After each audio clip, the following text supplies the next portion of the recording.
Winter is well underway, with Wolf Creek kicking off the ski season first. But with new pandemic rules and restrictions, even Colorado natives need help planning a winter getaway. It's a unique year, but we're skiing and we're happy about it. If you're looking to avoid crowds, there are plenty of options, ranging from relaxation to adrenaline-filled adventures. Our experts will keep you on the right path, including pinpoint meteorologist Chris Tomer. People always overestimate their abilities. Tone it down a little bit. The life-saving advice for your next winter trip. Closer to the metro, many holiday activities are being canceled. The ones that haven't look a lot different, leaving you plenty of ways to celebrate. We have it all for you in a Fox 31 Channel 2 Winter Special. Destination Colorado. Thanks so much for joining us. I'm Kagan Harsha. This year is bringing drastic changes to the way that we live, relax, and even play here in the Centennial State. And we are helping you adjust and navigate all these new rules and restrictions as we continue to enjoy Colorado's great outdoors in this winter edition of Destination Colorado. Although winter may be off to a slow start this year, we were spoiled last season with Arapahoe Basin kicking things off on October 11th, and plenty of others followed in early to mid-November. Warmer, drier conditions mean most of the early season snow will be artificial this year. That's not the only factor. Some resorts have decided they want to wait until they have more terrain open. The goal is to prevent guests from clustering up on just a handful of trails. That's just one way that ski areas plan to prevent the spread of COVID-19. Different mountains are handling this differently, so you'll need to plan your family vacations carefully to avoid getting left out in the cold. We can help walk you through it.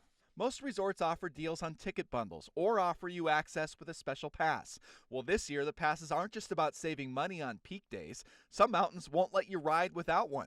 Others offer an earlier start to the season plus priority access. Altera's Icon Pass offers unlimited days at 4 Colorado resorts. You also get limited days at Arapahoe Basin and Aspen Snowmass. Vail's Epic Pass gives you unlimited access to 5 ski areas in our state and a few days at Telluride. Expect a different experience on the mountain. Most places have similar rules in line with state guidelines. Ski tips and snowboards will naturally distance you in the lift line, but there will still be some signs to space you out even further. Masks are a must, except when you're on the trail. The good news is, a lot of the gear you would wear to keep your face and neck warm, they also count as face coverings. You can ride the lifts with members of your own household. Strangers won't be grouped together, but that might slow things down a bit, so pack your patience. Some other mountains do plan to let riders sit on the opposite ends of a quad or 6-person chair, but they're not going to force you. Things get a little more complicated with gondolas. Resorts are trying different approaches to handle these packed-in spaces. At Steamboat Springs, for example, big gondola cars are the main way to bring guests from the base area onto the mountain. Steamboat says the windows and vents will remain open on each of the cars to let the air in. Cabins will be cleaned periodically and disinfected at the end of each day. Like with chairlifts, resort policies we've seen so far will allow parties to ride together, and single riders can choose to sit on opposite ends of the car. Breck has similar policies in place. And again, here at Keystone, you're only allowed to ride with your party. But if fun on the slopes isn't your thing, there's a lot of other fun to be had all across our state. There are plenty of local spots for sledding and tubing. Ken Carroll Sledding Hill and Ruby Hill Park in Denver are both great free options. For the full experience, many ski resorts like Keystone, Copper, and Vail have tubing on site. You can also try locations like Colorado Adventure Park in Winter Park or Frisco Hill Adventure Park, which just opened for the season. They will, though, require reservations. Activities like these bring a lot of visitors to other nearby businesses, and that's why they're working on creative solutions as new restrictions push all dining outdoors. The town of Mountain Village is just one example. It's located right at the base of Telluride, and they are using refurbished gondola cars from the resort to help restaurants expand with a very unique feel. Those cars will include heat, lighting, and ventilation. Resorts still have their work cut out for them, though, if they want to expand enough to save their season. Popular events in these towns will also look a lot different. Breckenridge has hosted the Viking-themed Uller Fest for more than a half a century now. Staples like the popular parade down Main Street and the bonfire have been postponed until 2021. They've instead been replaced by a multi-day event that's going to run from December 9th through the 19th. During that time, those creative parade floats will be stationary, spread out around town. And there's a similar plan for the Denver Parade of Lights this year. After 45 years, that show will go on. The floats will just be stationary, and you will move around to look at them. Just like the Euler Fest, this will be a multi-day occasion starting November 27th and wrapping up December 31st. And if the thought of crowds puts you off completely, our state has more than enough space for you to enjoy a winter getaway, far from anyone else. Grand Adventures lets you ride the Continental Divide on secluded snowmobile trails. Tours start from 5 different locations, and there are a range of tours that you can choose from based on your skill level and also the views you're looking for. And later in the season, you can also take the whole family for a unique and gorgeous activity, ice skating on a mountain lake. Evergreen Lake is a very popular spot. The views are beautiful, and there is plenty of room for you to social distance. However you spend your winter, you'll likely be dealing with heavy traffic. Luckily, there are a few tricks to get around the rush. Big changes at many resorts could disrupt your family vacations if you don't plan ahead. We'll walk you through the new reservation systems next. And we could be looking at somewhat of a perfect storm this season back here in the backcountry with a lot of extra volume. The resorts have got reservations, and you've got all the COVID restrictions as well. I'm not sure how SAR will prioritize if they get overloaded. This would be the season to use extra caution. Welcome back to our winter edition of Destination Colorado. We know a lot of you are excited to get back up into the mountains to enjoy your favorite snow sports. Before you come here, you need to make a reservation. Every single mountain on the Epic Pass requires one this year. You can reserve the day of, but if you wait until the last minute to plan a weekend or a holiday trip, you might be out of luck. Also, you can reserve and hold up to 7 days at a time, so you can plan for those late season trips right now. It's relatively straightforward. Vail Resorts lets you do it through your Epic Pass account. Other mountains have their own systems, and we've got a link for them in our free news app. There is concern that these new rules could push a record number of riders into the backcountry. When the resorts closed last spring, this section of Levelland Pass was lined with cars. Alpine rescue teams say this created a lot of problems for them. They're preparing for a similar situation this year. A lot of riders expect a helicopter to swoop in for the rescue right away. Pinpoint meteorologist and weather expert Chris Tomer is clearing up that misconception and helping you enjoy the backcountry safely. There is a lot that can happen out here outside the relative safety of a skier, equipment failure, avalanches, fatigue. So this might be the year to use extra caution. Oh, That's because it's not just about you. This GoPro footage shows the moment snowboarders sent an avalanche cascading down above the Eisenhower Tunnel. If there are a ton of people on that slope that could throw an avalanche on top of you, turn around. It's not worth your life. Don Wilson is with Alpine Rescue Team. Every day, it's a new plan. Preparing for a busy season, she expects many first-timers to ride into the backcountry for the first time. Judging by how fast skis, split boards, and life-saving equipment are selling out, Wilson wants riders to come prepared. That means having the right gear, the knowledge to use it, and realistic expectations about what a rescue looks like. that's a good crosswind.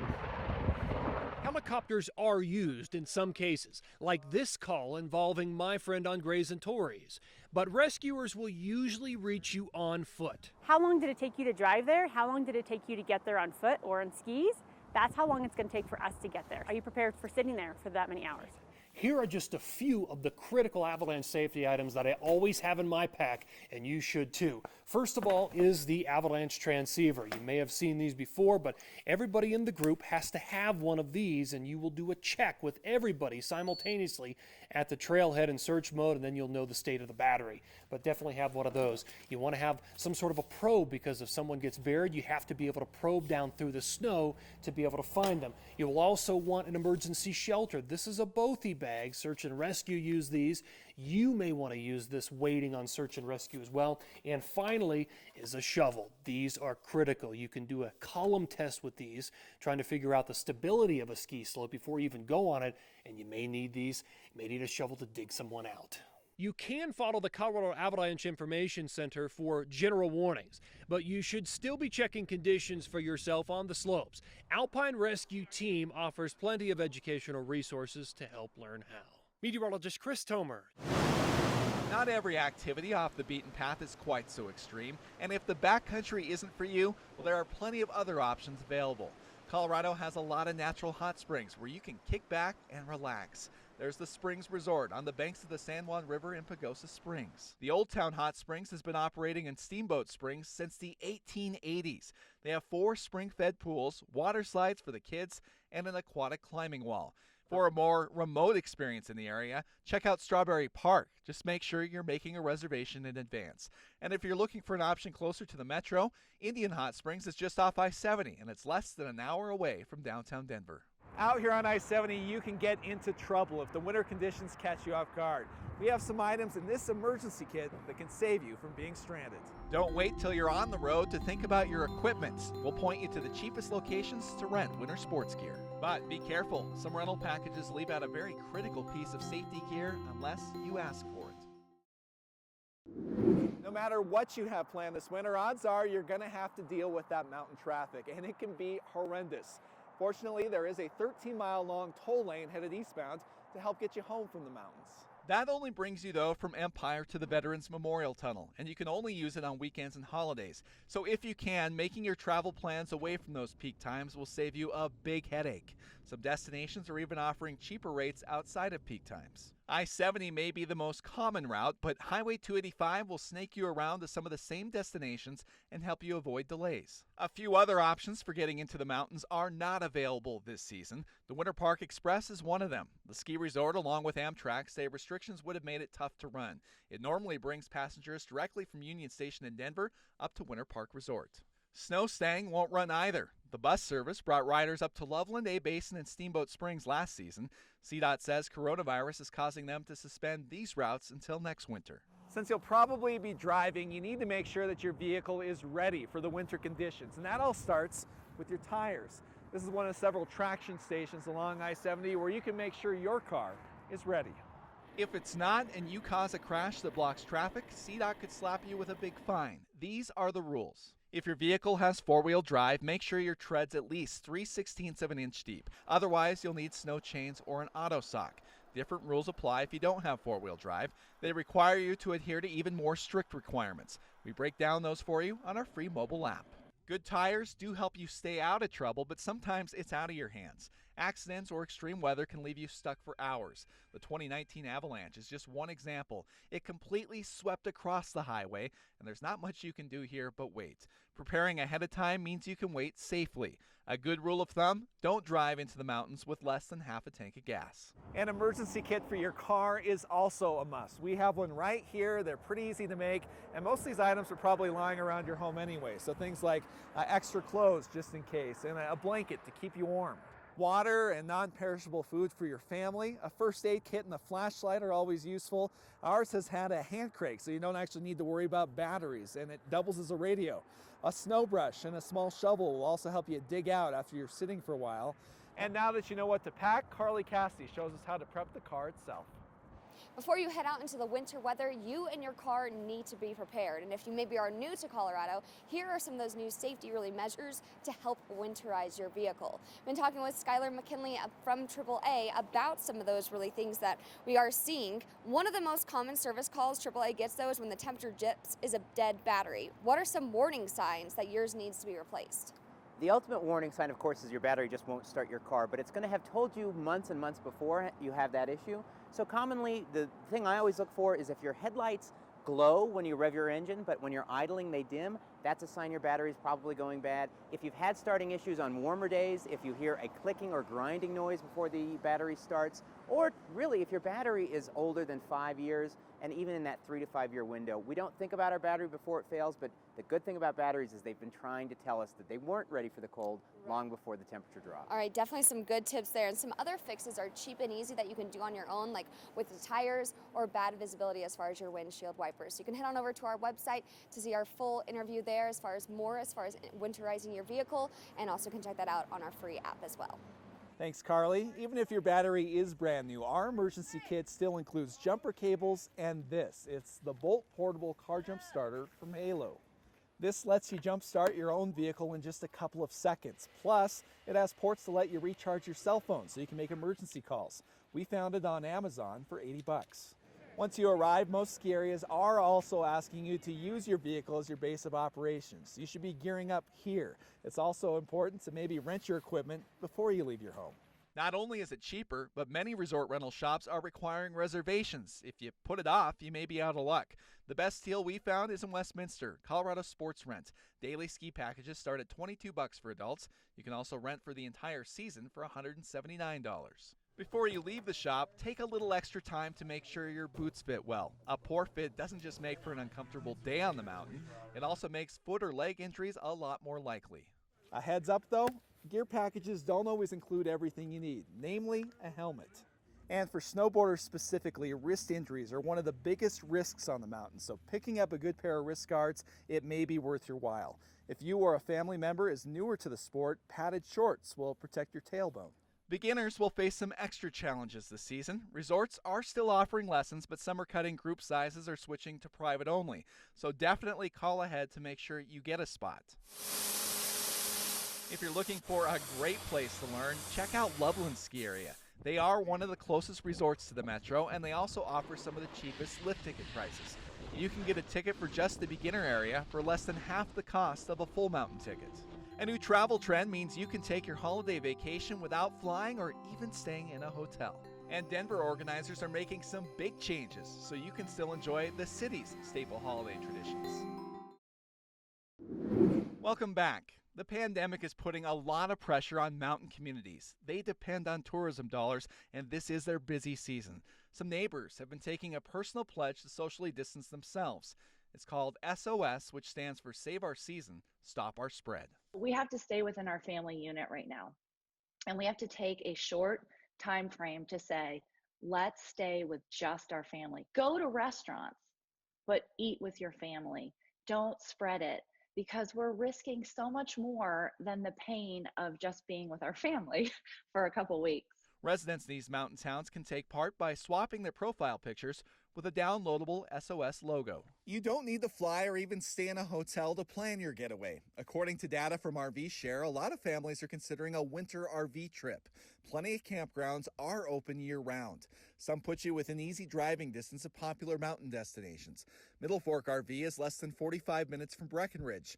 Steamboat Springs Campgrounds of America is just minutes away from Steamboat Ski Resorts, the downtown area, and the famous Old Town Hot Springs.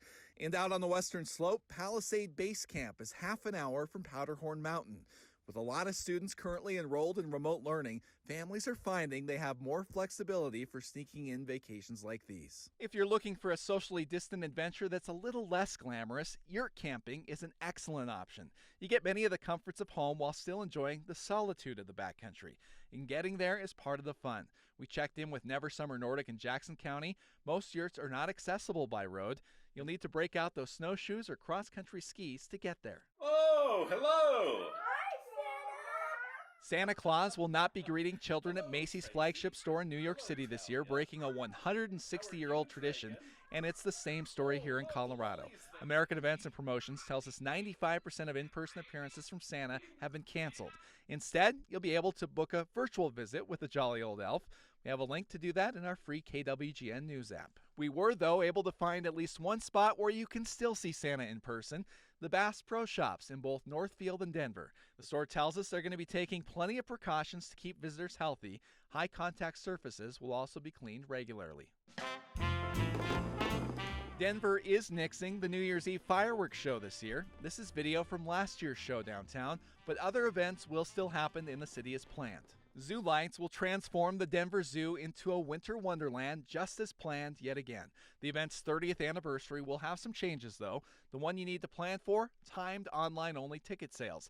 That means you'll get a specific time to show up at the gate with your ticket. You can stay as long as you like. The goal is just preventing a big line to get inside. Another annual light show for the family, Blossoms of Light. It's happening at the Denver Botanic Gardens on York Street, and those tickets will also use a time slot system this year to space out entries. You can also drop by the Denver Christkindl Market. This year, it's moved to Civic Center Park. Organizers say they are taking several precautions. You'll need to sign up at the entrance by scanning a QR code on your phone for contact tracing purposes. Once inside, the market is then split into zones.